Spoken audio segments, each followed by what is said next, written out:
আসসালামু আলাইকুম রহমতুল্লাহ। দেশ ও প্রবাস থেকে যারা আমাদের ভিডিওটা দেখতেছেন সকলকে জানাই আন্তরিক শুভেচ্ছা ও অভিনন্দন।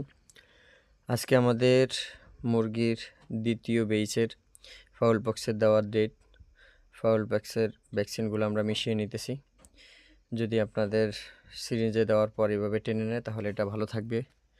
এরপর ওই পানিটাতে এই সুইচ চুবিয়ে একবার করে ডানায় ছিদ্র করে দিবেন, তাহলে আপনাদের ফাউল পক্সের ভ্যাকসিন দেওয়া হয়ে যাবে।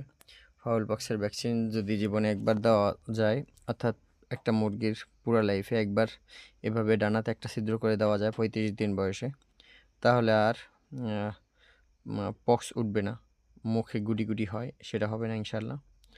এভাবে আপনারা দিয়ে দিবেন। আমাদের মুরগির ভ্যাকসিনগুলো দেওয়া হয়ে গেল। আমরা অনেক সময় নিয়ে দিয়েছি, হয়তো আপনাদের লং হয়ে যাবে, এজন্য আপনাদেরকে দেইনি। এই যে আমাদের মুরগিগুলো এখন খাবার খাইতেছে। সকলে আমাদের জন্য দোয়া করবেন এবং আমাদের চ্যানেলটা লাইক এবং সাবস্ক্রাইব করে দিবেন। আসসালামু আলাইকুম ওয়া রাহমাতুল্লাহি ওয়া বারাকাতুহু।